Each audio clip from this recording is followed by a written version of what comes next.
आचार्य जी कहते हैं, हम दबंगों से डरते हैं, बाहुबलियों से डरते हैं, अपने बॉस से डरते हैं या किसी भी ऐसे इंसान से डरते हैं जिसका रुतबा हमसे बड़ा है।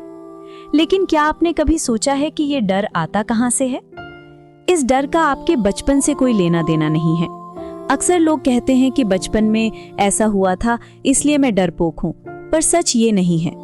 असली बात है हमारा वैल्यू सिस्टम, यानी हम क्या सही मानते हैं और क्या गलत। हमने अपने मन में किसको क्या कीमत दे रखी है। सारा खेल वहीं से शुरू होता है। जब आप किसी को अपने से बड़ा मान लेते हो तो वहीं से आपकी आज़ादी छीननी शुरू हो जाती है। आपके मन में ये भाव बैठ जाता है कि अगर इस बड़े आदमी ने मुझे कुछ गलत कह दिया, मुझे छोटा बोल दिया या मूर्ख कह दिया, तो वो बात हमेशा के लिए याद रहेगी। आपको डर लगता है कि उसकी बात सच साबित हो जाएगी, क्योंकि आपके लिए वो व्यक्ति बड़ा है। आप उसकी बातों को ही सच मान लेते हो। सोचिए, किसी बड़े आदमी के सामने जाते ही आपकी आवाज़ क्यों लड़खड़ाने लगती है? क्यों आपको अपना नाम बताने से डरते क्यों हो? क्योंकि डर लगता है कि कहीं वो डांट ना गे, कहीं उसने कह दिया कि तुम तो बेवकूफ़ हो, तो आपको लगेगा कि मैं सच में बेवकूफ़ हूँ। चूंकि आपने उसे बड़ा माना है तो उसकी हर बात आपको सच लगने लगती है। लेकिन अगर किसी छोटे बच्चे या किसी ऐसे व्यक्ति के सामने जिसे आप खुद से छोटा समझते हैं, आप बड़े बेफिक्र रहते हैं। वो आपको कुछ बुरा भी कह दे तो आपको फर्क नहीं पड़ता, आप हंसकर टाल देते हैं, क्योंकि आपकी नज़रों में उसकी कोई कीमत नहीं है। तो सारा झंझट इस बात का है कि आपने किसको कितना मूल्य यानी कितनी वैल्यू दे दी है। आप किसी को बड़ा मानते हैं, इसके पीछे छिपा है आपका लालच। आप किसी को बड़ा इसलिए बनाते हैं क्योंकि आपको उससे कुछ चाहिए होता है।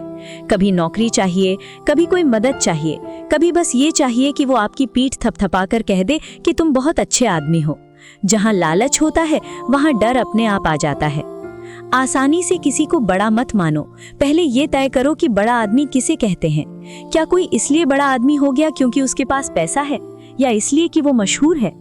जैसे जब लोग इंटरव्यू देने जाते हैं तो उनके हाथ पांव कांपने लगते हैं। क्यों?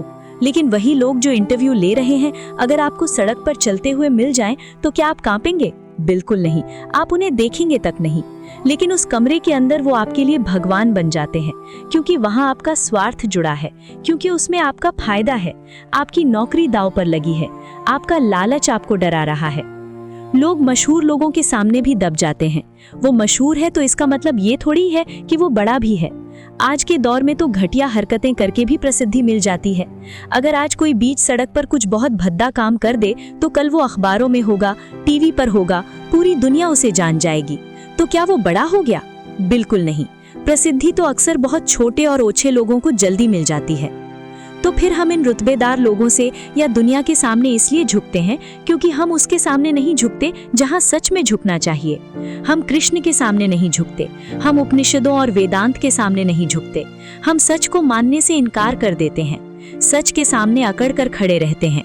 और जो सच के सामने नहीं झुकता उसे फिर दुनिया के हर ऐरे गहरे बाहुबली के सामने नाक रगड़नी पड़ती है। एक छोटा सा प्रयोग करके देखिए।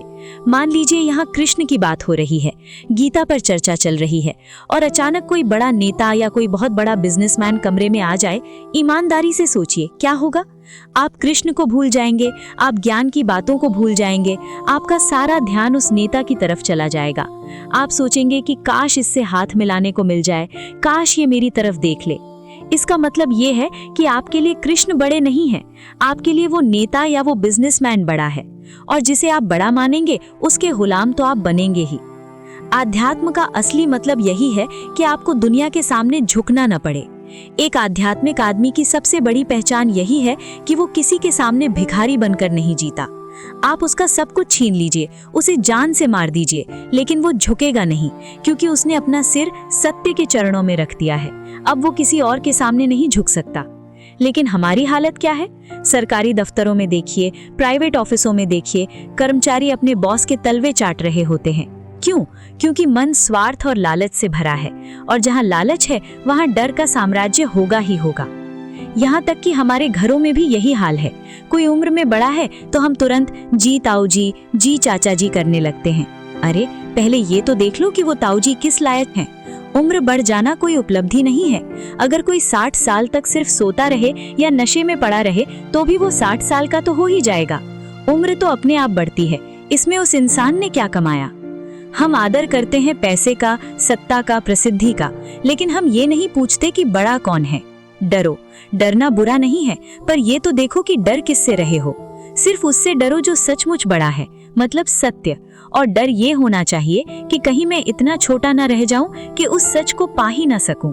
बस ये एक डर पाल लो, कहीं मैं सच से दूर न रह जाऊं। जिस दिन ये डर आपके मन में बैठ गया, दुनिया के सारे डर गायब हो जाएंगे। फिर कोई बाहुबली, कोई बॉस, कोई दबंग आपको डरा नहीं पाएगा।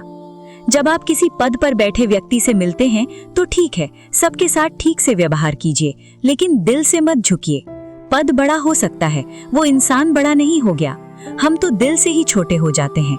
हम अपने स्वार्थों के भक्त हैं, इसलिए जो हमारे स्वार्थ पूरे कर दे उसे हम भगवान बना लेते हैं। याद रखिए, अगर आपके जीवन में डर है तो समझ लीजिए कि आपके भीतर लालच और स्वार्थ बहुत ज्यादा है। जिस दिन आप लालच छोड़कर सिर्फ सच को सबसे ऊंचा मान लेंगे, उस दिन आप पूरी दुनिया के सामने निडर होकर खड़े हो सकेंगे। बड़ा उसे मानिए जो सचमुच बड़ा है, न कि उसे जिसके पास सिर्फ पैसा या रुतबा है। जीवन का पूरा खेल इसी बात पर टिका है कि आपने अपनी नजरों में बड़ा आदमी किसको बनाया है। आप सुन रहे थे सही दिशा। धन्यवाद।